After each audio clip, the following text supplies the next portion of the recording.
ഗുരുകരണത്തിലേക്ക് സ്നേഹവന്ദനം.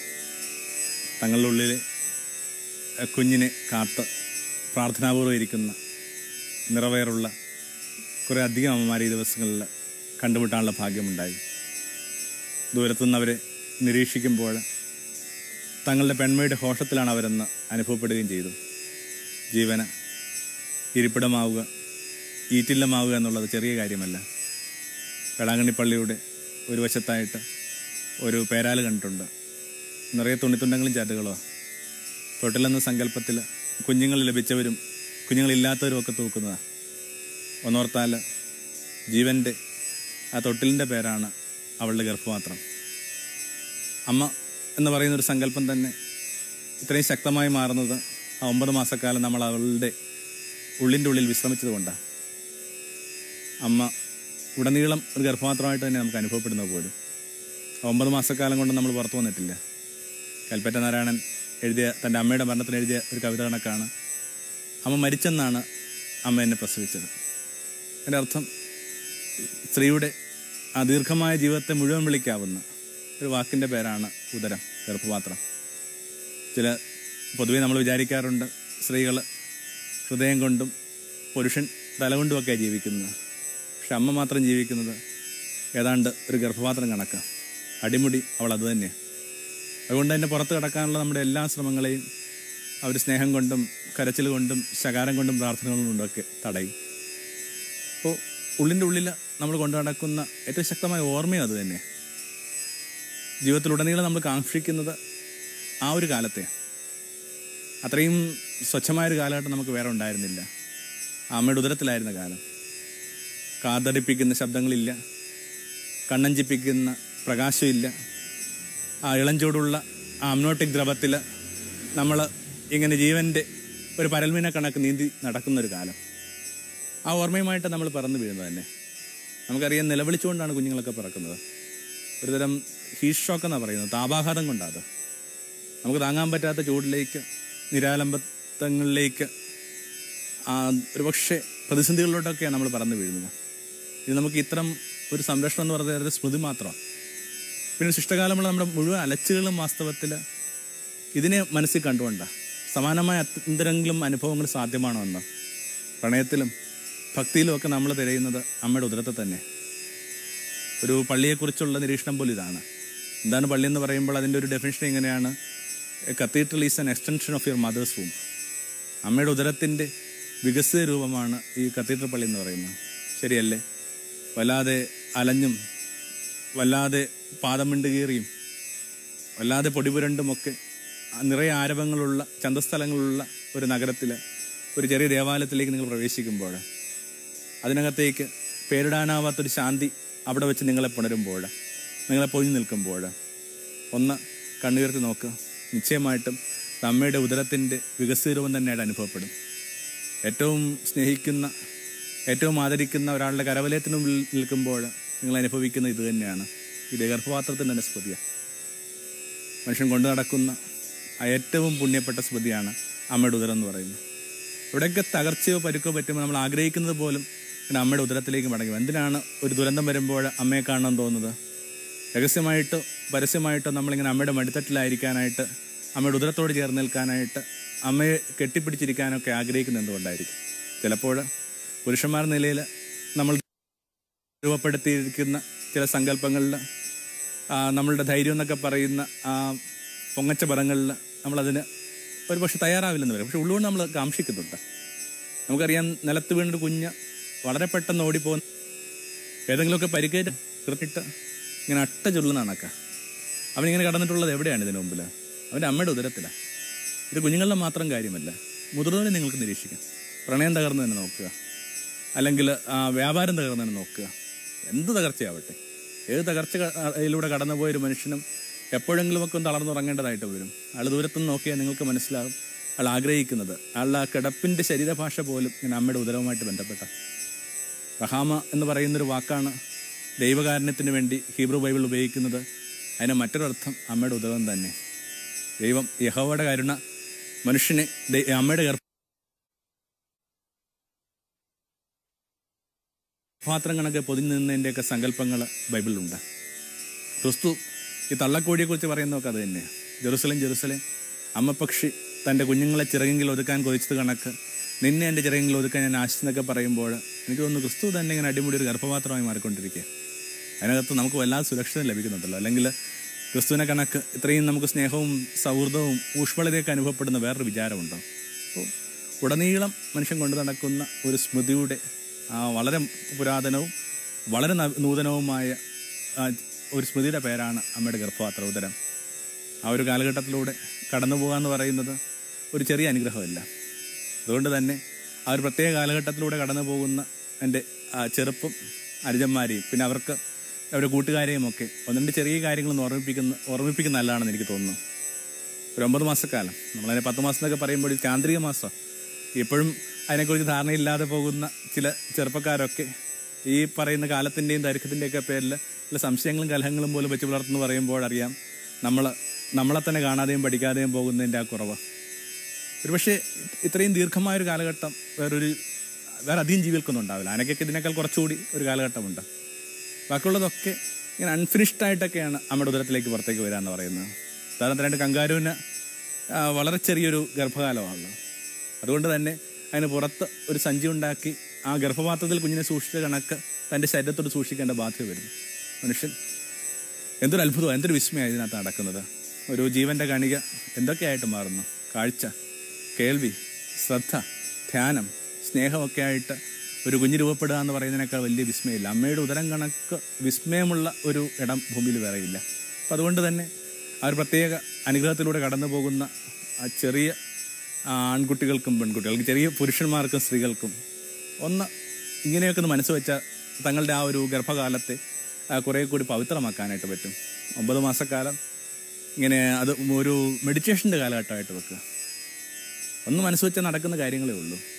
കാരണം നമുക്കറിയാം എല്ലാ കാലത്തിലും എല്ലാ സംസ്കാരങ്ങളിലും ഈ ഗർഭകാലത്തിലൂടെ കടന്നു പോകുന്ന സ്ത്രീകൾക്ക് പ്രത്യേക പരിചരണവും ശ്രദ്ധയും കിട്ടിയിട്ടുണ്ട്. നമ്മുടെ വേദപുസ്തകം തന്നെ അതിൻ്റെ സാക്ഷ്യം. മേരിയുടെ ജീവിതം തന്നെ ആരംഭിക്കുന്നത് എങ്ങനെയാണ്? മേരിയോട് മാലാഖ പറയുകയാണ്, നിന്റെ വയോധികയായ ചാർച്ചക്കാരിയുടെ ഉള്ളിൽ ഒരു പൊടിപ്പുണ്ടായി. ഈ വാർദ്ധക്യത്തിൽ കുഞ്ഞുങ്ങൾ പിറക്കുക എന്ന് പറഞ്ഞൊരു സങ്കല്പം പോലെ ഇങ്ങനെ വേദപുസ്തകം നിറയുണ്ട്. എന്തുകൊണ്ടായിരിക്കും ഈ വാർദ്ധക്യത്തിൽ കുഞ്ഞുങ്ങൾ പിറക്കുക എന്ന് പറഞ്ഞതിൻ്റെ അർത്ഥം? ജൈവികമായ കാരണങ്ങൾ കൊണ്ടല്ല, മറിച്ച് ദൈവികമായ ഇച്ഛ കൊണ്ടാണ് കുഞ്ഞ് പിറക്കുന്നത് സൂചിപ്പിക്കാൻ വേണ്ടിയായിരിക്കണം. വളരെ ബോധപൂർവം ബൈബിളിലെ വളരെ പ്രധാനപ്പെട്ട മനുഷ്യരൊക്കെ പിറക്കുന്നത് അവരുടെ അമ്മയുടെ അപ്പയുടെ ഒക്കെ വാർദ്ധക്യത്തിലാണ്. അതിൻ്റെ അർത്ഥം കൃത്യമായ മെനപ്പോസിസ് കഴിഞ്ഞിട്ടുള്ള അമ്മമാരാണ് ഈ കുഞ്ഞുങ്ങൾക്ക് ജന്മം കൊടുക്കുക. സാധാരണ സ്ഥിതിക്ക് മനുഷ്യർ സങ്കല്പിക്കാൻ പറ്റാത്ത കാര്യമാണ്. പറഞ്ഞു വരുന്നത് ഇത്രയേ ഉള്ളൂ, നമ്മുടെ കാരണങ്ങൾ കൊണ്ടല്ല കുഞ്ഞിൻ്റെ പിറവി. അപ്പോൾ വാർദ്ധക്യത്തിൽ എലിസബത്തിന് ഒരു കുഞ്ഞ് പൊടിച്ചെന്നറിയുമ്പോൾ മേരി ചെയ്യുന്ന ഏറ്റവും വലിയൊരു ഇടപെടൽ അതാണ്, അവളെ ശുശ്രൂഷിക്കാനായിട്ട് പോയി. അതിൻ്റെ അർത്ഥം എന്താണ്? അസാധാരണമായ പരിചരണവും ശ്രദ്ധയും അർഹിക്കുന്നൊരു കാലഘട്ടമാണ് ഈ ഗർഭാവസ്ഥ പറയുക.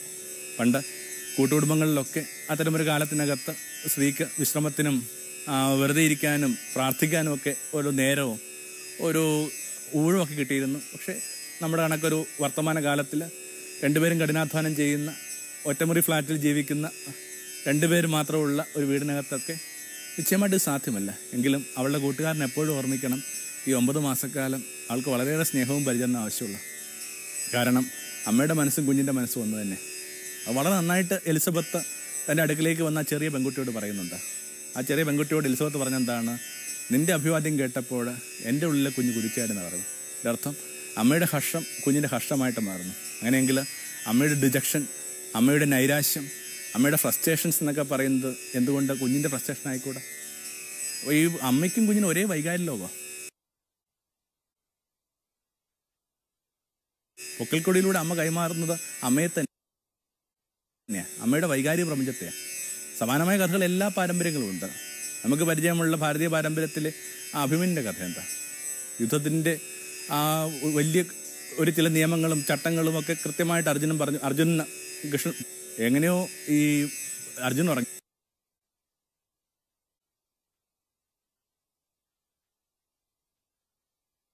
എന്നാൽ കൃത്യമായിട്ട് ആരോ മൂളുന്നുണ്ട്.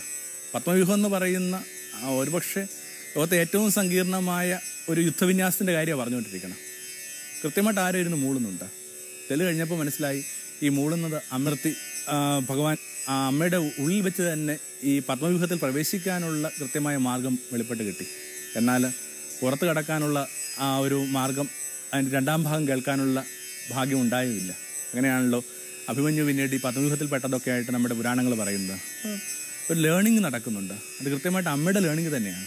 അപ്പം അതുകൊണ്ട് തന്നെ ഈ അമ്മയ്ക്ക് കൃത്യമായ ശുഭകരമായ ഒരു കാലം ഉറപ്പുവരുത്തുക എന്നുള്ളതാണ് അവരുമായി ബന്ധപ്പെട്ട ഒറ്റമുറി ഫ്ലാറ്റിലോ രണ്ടുപേരും കണ്ടാത്തം ചെയ്ത് ജീവിക്കുമ്പോഴും വേണമെങ്കിൽ നൽകാവുന്ന ഒരു ഉറപ്പാണ്. ആ ഉറപ്പിലാണ് പുതിയ ആരംഭിക്കുന്നത് പോലും. എൻ്റെ അഭിവാദ്യം കേട്ടപ്പോൾ എൻ്റെ ഉള്ളിലെ കുഞ്ഞു കുതിച്ചുചാടി. പുറത്തൊരിടത്ത് ഒരു ദേവാലയത്തിലിരിക്കുമ്പോൾ എനിക്കൊരു പ്രാർത്ഥനാ പുസ്തകം കിട്ടി. അതിങ്ങനെ ഒരു ഗർഭിണിയായൊരു സ്ത്രീ വായിച്ച് വെച്ച് മറന്നുപോയതാവണം. കാരണം അതൊരു വെച്ച് പ്രാർത്ഥിക്കുന്ന ഞാൻ കണ്ടു. അവരത് അവിടെ വെച്ചിട്ട് പോയി അതൊന്ന് മറിച്ച് നോക്കാനായിട്ടുള്ളൊരു അവസരം കിട്ടി. അതിങ്ങനെ രസകരമായൊരു പ്രാർത്ഥനാ പുസ്തകം.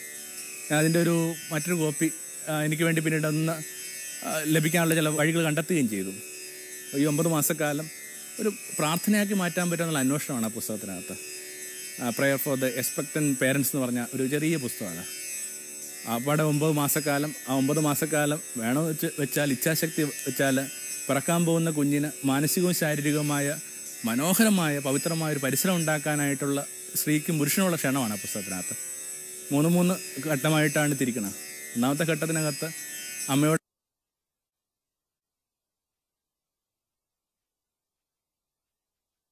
ആവശ്യപ്പെടുന്നത് വെറുതെ ഈ ഇതൊരു ദാനമാണെന്ന് ഒന്ന് തിരിച്ചറിയാന്നുള്ള സ്ത്രീ മസതൻ മാത്രം. തൻ്റെ ഉള്ളിൽ ഈ പൊടിപ്പെന്ന് പറഞ്ഞ് വെറുതെ ദാനോ. മക്കവാരുടെ പുസ്തകത്തിനകത്ത് അമ്മ മക്കളോട് പറഞ്ഞു കൊടുക്കുന്നതൊക്കെ, മക്കളെ നിങ്ങൾ എങ്ങനെയാണ് എൻ്റെ ഉദരത്തിൽ പൊടിച്ചതെന്ന് എനിക്ക് അറിഞ്ഞുകൂടാ. നിങ്ങൾക്ക് മജ്ജയും മാംസം ഇടപെടൽ കൊണ്ടാണ് ഇതിനു മീതെ ദൈവത്തിൻ്റെ ചൈതന്യം ഇങ്ങനെ സദാ അടയിരുന്ന പറയുന്നത്. ഇങ്ങനെ കൃത്യമായ വാക്ക് അത് തന്നെ ഉപയോഗിക്കുന്നത്. ആ ദൈവിക സാന്നിധ്യം ഇങ്ങനെ ഈ ജലത്തിന് മീതെ അടയിരുന്നത് കണക്ക് ഏറ്റവും നിർമ്മലമായ ഒരു ജലാശയത്തിൻ്റെ പേരെന്ന് പറയുന്നത് ഈ ഉദരത്തിലെ ജലമാണ്. അതിന് മീതെയായിട്ട് ദൈവിക സാന്നിധ്യം അടയിരിക്കുമ്പോഴാണ് ഈ ജീവൻ്റെ പൊടിപ്പുണ്ടാവുക. അപ്പോൾ ആ ജീവനെന്ന് പറയുന്ന ആ മഹാദാനത്തെയും മഹാ അത്ഭുതത്തെയും ധ്യാനിക്കുക എന്നുള്ള ഒരു വിത്ത് ഇങ്ങനെ മുളപൊട്ടി വലുതാകുന്നതിനേക്കാൾ വലിയ വിസ്മയം വല്ലതുണ്ടോ? സൃഷ്ടി മാത്രമല്ല, സ്ഥിതിയും എന്ത് ചെയ്യുന്നുണ്ട്? വിസ്മയമായിട്ട് എണ്ണേണ്ടതല്ലേ? ശരിക്കും ചിലപ്പോൾ ഓർമ്മയ്ക്ക് വിശേഷം ഞങ്ങളുടെ ഒരു മകള് ഇങ്ങനെ ചിത്രം വരയ്ക്കുന്നു.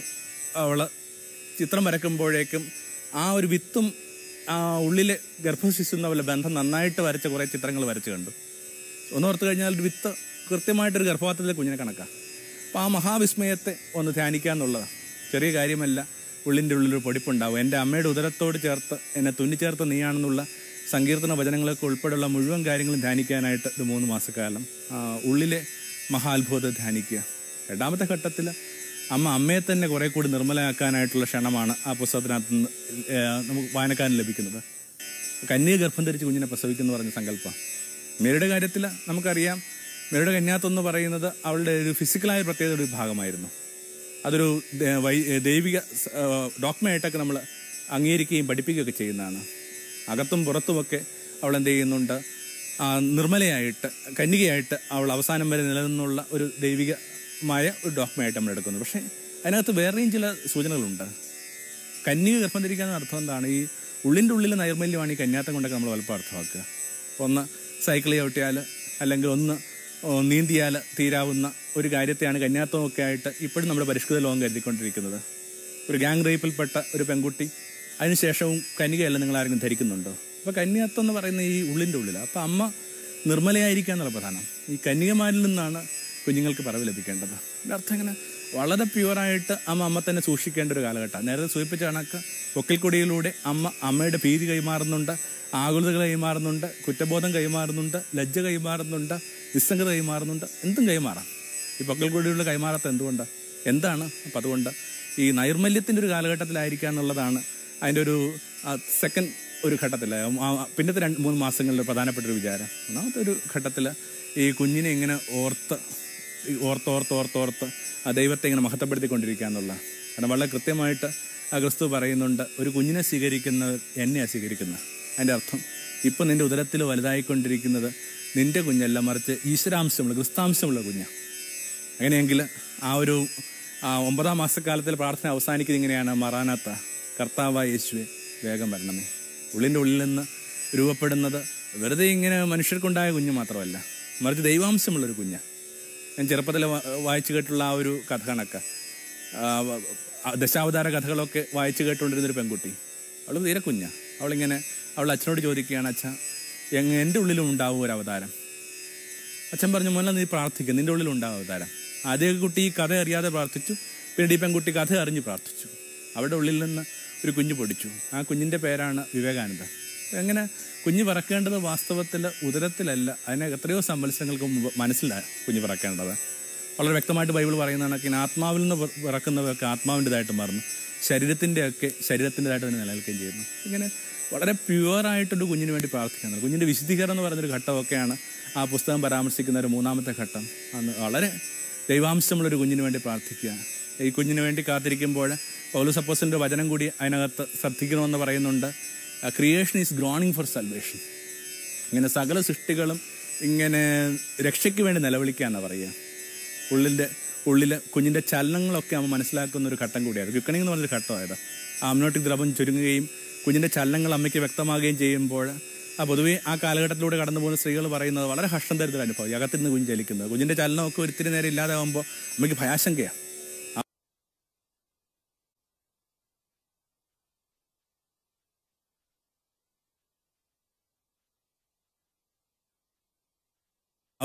ആ ഘട്ടത്തിൽ ആ തിരുവചനം ഓർമ്മിക്കുക. ഉള്ളിലിരുന്ന് കുഞ്ഞ് മുറവിളി കൂട്ടിയ ജീവിക്കാൻ വേണ്ടി കർത്താവായ യേശുവേ വേഗം വരണമേ. പിന്നെ 4-ാമത്തെ ഒരു ഘട്ടം ആ ഇമ്മീഡിയറ്റ് ദിനങ്ങളുമായിട്ട് ബന്ധപ്പെടുന്നത്. കാരണം ഭയങ്കരമായ ഭീതി ഉണ്ടാവും. പൊതുവേ അത്തരം ചില ഭയങ്ങൾ ചെറുപ്പകാലം തൊട്ട് നമുക്കറിയാം. ഈ കുഞ്ഞിന് ജന്മം കൊടുക്കുക എന്ന് പറയുന്നത് വളരെ വേദന നിറഞ്ഞൊരു പ്രക്രിയയാണെന്ന് നമുക്കറിയാം. വളരെ വേദന നിറഞ്ഞത് തന്നെ. അത്രയും വേദന നിറഞ്ഞത് കൊണ്ടാണ് നമ്മളതിനെ പിന്നീട് ഓർക്കാത്തതെന്നൊക്കെയാണ് അതിൻ്റെ പിന്നിലുള്ള സയൻസ്. കാരണം അത്രയും വേദന നിറഞ്ഞതായതുകൊണ്ട് നമുക്ക് ജീവിക്കാൻ വേണ്ടി ഈ പ്രപഞ്ചം നമ്മളോട് കാണിക്കുന്ന ഒരു കരുതലുണ്ട്. നമ്മുടെ മെമ്മറിയിൽ നിന്ന് അതിൻ്റെ ഓർമ്മ എടുത്തു കളയും. അതുകൊണ്ടാണ് പൊതുവെ അമ്മമാർ പറയാറുണ്ട്, ഭയങ്കര വേദനയായിരുന്നു ഈ കുഞ്ഞിന് ജന്മം കൊടുത്തപ്പോൾ. പക്ഷെ ആ വേദന എന്താണെന്ന് അമ്മയ്ക്ക് ഓർമ്മിച്ചെടുക്കാൻ പറ്റുന്നില്ല. അതിനേക്കാൾ കൂടുതൽ ഓർമ്മ അമ്മയ്ക്ക് ഒരു മുട്ടുസൂചി കൊണ്ടതിൻ്റെ ഓർമ്മ ഉണ്ടാകും. ഇത്രയും ഗൗരവമുള്ള ഓർമ്മ എന്തുകൊണ്ടാണ് അമ്മ മറന്നുപോയത്? അത്രയും കഠിനമായ ഓർമ്മ ആയതുകൊണ്ട് ഇങ്ങനെ നിലനിൽക്കാൻ വേണ്ടി പതുക്കെ മെമ്മറിയിൽ നിന്ന് പ്രകൃതിയെ ഡിലീറ്റ് ചെയ്ത് കളയുന്നതാണ് പറയുന്നത്. അല്ലെങ്കിൽ മറ്റൊരു കുഞ്ഞിന് ജന്മം കൊടുക്കാനായിട്ട് അമ്മ തയ്യാറായില്ല. എന്തിനും മറ്റൊരു കുഞ്ഞിന് ജന്മം കൊടുക്കാൻ ഉതകുന്ന ഇൻറ്റിമസികൾക്ക് പോലും അമ്മ തയ്യാറാവില്ലെന്നാണ് പറയുന്നത്. അപ്പോൾ ആ ഘട്ടത്തിൽ വെറുതെ ഈശോ മനുഷ്യൻ്റെ വേദനയെക്കുറിച്ച് ഏറ്റവും നന്നായിട്ട് അറിയാവുന്ന ക്രിസ്തു ഏറ്റവും കഠിനമായ വേദനയെ ഉപമിക്കുന്നത് ഇങ്ങനെ ഈറ്റുനോവുമായിട്ട് ബന്ധപ്പെട്ട യോഹന്നാന്റെ സുവിശേഷം നമ്മൾ വായിച്ചു കേൾക്കുന്നുണ്ട്. ഈറ്റുനോവിലൂടെ കടന്നു പോകുന്ന സ്ത്രീ അവളുടെ ദുഃഖം മറക്കുമെന്ന് പറയുന്നത്. അപ്പോൾ ഈ ഒരു ദുഃഖത്തിൻ്റെ ഒരു ഘട്ടം കഴിഞ്ഞാലും വേദനയുടെ ഘട്ടം കഴിഞ്ഞാലും മനോഹരമായൊരു ഘട്ടം വരുന്നുണ്ട്. അതിനുശേഷം ആ ഒരു തിരുവചനം എടുത്ത് വായിക്കുമ്പോൾ നമ്മളിങ്ങനെയാണ് വായിക്കുന്നത്, തൻ്റെ കുഞ്ഞിന് ജന്മം കൊടുത്ത അമ്മ തൻ്റെ സങ്കടങ്ങൾ മറന്നു പോകുന്നു. അപ്പോൾ ഇത് വളരെ പെട്ടെന്ന് മറന്നു പോകാവുന്ന ഒരു വേദനയുടെ ഘട്ടമാണ്. കാരണം കുഞ്ഞിനെ നോക്കി ഇരിക്കുമ്പോൾ ഈ വേദന ഏതമ്മയെ ഓർക്കുന്നത്? ഏതമ്മയുടെ രജിസ്ട്രേഷനാണ് അവളുടെ അത്തരം ഒരു ലേബർ പെയിൻ അവൾ ഉള്ളിൽ കൊണ്ട് നടക്കുന്നത്? ആ ഭാഗത്ത് തന്നെയാണ് ആ ഒരു വരി കൂടി ക്രിസ്തു കൂട്ടിച്ചേർക്കുന്നുണ്ട്, അന്ന് നിങ്ങളൊന്നും ചോദിക്കില്ലെന്നൊക്കെ പറഞ്ഞു. അങ്ങനെ വളരെ തൃപ്തമായൊരു ഘട്ടം. അപ്പം അത്രയും തൃപ്തിയുടെയും സന്തോഷത്തിൻ്റെയും ഒക്കെ ഒരു ഘട്ടം വരുന്നത് കൊണ്ട് ഈ ആങ്ഷ്യസ് മൂവ്മെൻറ്റിനെ കുറുകെ കടക്കാനായിട്ട് ഇത്തരം സദ്വിചാരങ്ങൾ മാത്രം മതി എന്നൊക്കെ ആ പുസ്തകം പരാമർശിച്ചു. പിന്നെ അവസാനമായിട്ട് ആ കുഞ്ഞിൻ്റെ പിറവിയെ ഘോഷിക്കുക എന്നുള്ള അതിങ്ങനെ വേദപുസ്തകത്തിൻ്റെ വലിയ പാരമ്പര്യമാണ്. ഒരു കുഞ്ഞ് പറന്നു കഴിയുമ്പോഴേക്കും ആ കുഞ്ഞിനെ തേടി ആരൊക്കെയാണ് വരുന്നത്? കാര്യം ശരിയാണ്. ആ ക്രിസ്തു പറഞ്ഞത് ഇങ്ങനെ ഒരു നാടോടിയായിട്ടാണ്. അത് നാടോടി അപ്പൻ്റെ അമ്മയുടേതായിട്ടാണ്. നമ്മളിങ്ങനെ ക്രിബൊക്കെ ഡിസംബർ മാസത്തിൽ ഒരുക്കുമ്പോൾ പോലും എനിക്ക് തോന്നുന്നു അതിനകത്ത് ഇത്തിരി ശരികേടുണ്ട്. കാരണം ഒരു പുൽത്തൊഴുത്തിൽ ക്രിസ്തു പിറന്നതായിട്ടൊന്നും വേദപുസ്തകം പറയുന്നില്ല. അവനെ പുൽത്തൊഴുത്തിൽ കിടത്തിയതായിട്ട് വേദപുസ്തകം പറയുന്നുണ്ട്. സംഭവിച്ചിട്ടുള്ള കാര്യം ഇതാണ്, എല്ലാ സത്രങ്ങളും കൊട്ടിയടച്ച ആ രാത്രിയിൽ ഈ കുഞ്ഞിന് പിറവിയെടുക്കാനായിട്ടുള്ള ഉചിതമായ ഒരു ഇടവും തേടി നടന്ന ഒരു പുരുഷനും സ്ത്രീയും സ്വാഭാവികമായിട്ട് ലോകത്തുള്ള ഏതൊരു നാടോടി സ്ത്രീയും തൻ്റെ കുഞ്ഞിന് ജന്മം കൊടുക്കുന്ന കണക്ക് പാതകരത്തിൽ കുഞ്ഞിന് ജന്മം കൊടുത്തിട്ടുണ്ടാകും. അങ്ങനെയെങ്കിൽ പെരുവഴിയിലായിരിക്കും മിക്കവാറും നമ്മുടെ യേശു പറഞ്ഞിട്ടുള്ളത്. ആ യേശുവിനെ തേടി, പെരുവഴിയിൽ പിറന്ന ആ യേശുവിനെ തേടി എത്ര പേരാ രാത്രി വരുന്നത്? ആട്ടിടയന്മാർ വരുന്നു, ദൂരത്ത് എവിടെ നിന്നോ രാജാക്കന്മാർ വരുന്നു, മീറയും കുന്തിരിക്കവും ഒക്കെ സമർപ്പിക്കുന്നു, മാലാഹമാർ സ്തോത്രഗീതങ്ങൾ പാടുന്നു. ഏറ്റവും ആഘോഷിക്കേണ്ട ഒരു ഘട്ടം എന്ന് പറഞ്ഞ കുഞ്ഞിൻ്റെ പിറവിയാണ്. നിർഭാഗ്യവശാൽ നമ്മുടെ കാലത്തിൽ ഈ പിറന്ന കുഞ്ഞുങ്ങളെ പോയി കാണുക എന്ന് പറഞ്ഞ ശീലം പോലും പതുക്കെ ഇല്ലാതെ ആവുകയാണ്. ഞാൻ തന്നെ ഇത്രയും കാര്യങ്ങൾ പറയുമ്പോഴും വളരെ അടുപ്പമുള്ള ഒരു കുഞ്ഞ് പറഞ്ഞിട്ട് ഇതുവരെ പോയി കാണാൻ പറ്റില്ലെന്ന് പറയുന്ന ഒരു ചെറിയൊരു വിഷമം പിടിച്ച കൗതുകം കൂടി ഉണ്ട് അതിനകത്ത്. അപ്പോൾ ഈ കുഞ്ഞിനെ കാണുക എന്ന് പറയുന്ന ഒരു സംഭവം, നമ്മളതിന് പകരമായിട്ട് ഈ മരണം എന്ന് പറഞ്ഞ ഒരു സമയത്താണ് ഇങ്ങനെ എല്ലാവരും ഇങ്ങനെ പോയി കാണാനൊക്കെ ആയിട്ട് ശ്രദ്ധിച്ചുകൊണ്ടിരിക്കുന്നത്. അത് കൃത്യമായിട്ട് എന്ത് ചെയ്യുന്നുണ്ട്, നമ്മുടെ കുറ്റബോധത്തിൽ നിന്നുണ്ടാകുന്ന പ്രശ്നമാണെന്ന് തോന്നുന്നു. അയാൾ മരിച്ചെന്ന് കേൾക്കുമ്പോൾ നമുക്ക് വല്ലാത്ത കുറ്റബോധം ഉണ്ടാകുന്നു. അയാളോട് നമ്മൾ പുലർത്താതെ പോയ സ്നേഹം, വഴിവെച്ച് അയാളെ കണ്ടപ്പോൾ മാറി നടന്നത്, അയാളെതിരെ വന്നപ്പോൾ അയാൾ വിഷയാതിരുന്നത്, അയാൾ പറഞ്ഞ ചെറിയ ആവശ്യം നിവർത്തിക്കാത്തത്, അങ്ങനെ കുറേ കുറ്റബോധവുമായിട്ടാണ് നമ്മളിങ്ങനെ മരണ വീട്ടിൽ പോവുക. മരണ വീട്ടിൽ പോകുന്നത് അങ്ങനെയൊക്കെ തന്നെ നിന്നോട്ടെ, പക്ഷേ ആ പിറന്ന വീട്ടിൽ കൂടി പോകുക എന്ന് പറഞ്ഞ ആ പഴയ ആചാരത്തെ ഒന്നുകൂടി ഒന്ന് പൊടി തുടച്ചെടുക്കേണ്ടതല്ലേ? ആ മനോഹരമായ കാലം, ആ മനോഹരമായ കാലത്തിലൂടെ കടന്നു പോകുമ്പോൾ എന്താണ് ദൈവമെന്ന് ഏതൊരു സ്ത്രീക്കും മനസ്സിലാവും. അതുകൊണ്ടൊക്കെയാണല്ലോ പ്രവാചകന്മാർ പറയുന്നത്, അമ്മ തൻ്റെ കുഞ്ഞിനെ മറന്നാലും ദൈവം തന്നെ നിങ്ങളെ മറക്കില്ല. കാരണം അമ്മ കുഞ്ഞിനെ മറക്കുക എന്ന് പറയുന്നത് ഇറ്റ്സ് ആൻ ഇമ്പോസിബിലിറ്റി. പ്രവാചകൻ പോലും ഇങ്ങനെ ദൈവത്തിൻ്റെ സ്നേഹവുമായിട്ട് ബന്ധപ്പെടുത്തി ഉപയോഗിക്കുന്ന മെറ്റഫറാണ് അമ്മയും അമ്മയുടെ ഉദരവും ഒക്കെ. എല്ലാ കുഞ്ഞുങ്ങൾക്കും ഇടം കൊടുക്കുന്ന, അവരെ ബലപ്പെടുത്തുന്ന ആ ഉദരം തന്നെ വേറൊരു കഠിനമായൊരു കാര്യത്തിന് കൂടി ഇപ്പോൾ വേദിയാകുന്ന സങ്കടം പറഞ്ഞത് അവസാനിപ്പിക്കുകയാണ്. പിന്നെ വൂമ്പെന്ന് പറയുന്ന വാക്ക് പതുക്കെ പതുക്കെ ഇങ്ങനെ ടൂമ്പെന്ന് പറഞ്ഞ വാക്കുമായിട്ട് ബന്ധപ്പെടുക. ഒന്ന് ഉദരം, മറ്റേ കല്ലറയെന്ന അർത്ഥം. ഏറ്റവും സുരക്ഷിതത്വമുള്ള ആ ഇടത്തിൽ വെച്ച് തന്നെ ഇപ്പോൾ വലിയ അളവിൽ കുഞ്ഞുങ്ങൾ കൊല ചെയ്യപ്പെടുന്നുണ്ട്. അടുത്തിടെ കണ്ട പ്രോലൈഫുമായി ബന്ധപ്പെട്ട ഒരു പോസ്റ്ററിനകത്ത് ഒരു ചെറിയ കുഞ്ഞ് ഇങ്ങനെ കണ്ണുപൂട്ടി കൈകൂപ്പി ഇങ്ങനെ നിൽക്കുകയാണ്. താഴെയായിട്ട് എഴുതിയിട്ടുണ്ട്, അമ്മ പറക്കാൻ അനുവദിച്ചതിന് നന്ദി. ഏറ്റവും സുരക്ഷിതത്വമുള്ള ഇടങ്ങൾ എന്തുകൊണ്ട് കല്ലറകളായി മാറുന്നുള്ള കുഞ്ഞു സങ്കടം കൂടി പറഞ്ഞിട്ട് ഈ രാത്രിയിൽ ജീവിതം പ്രഭാമയം സന്നിധാനം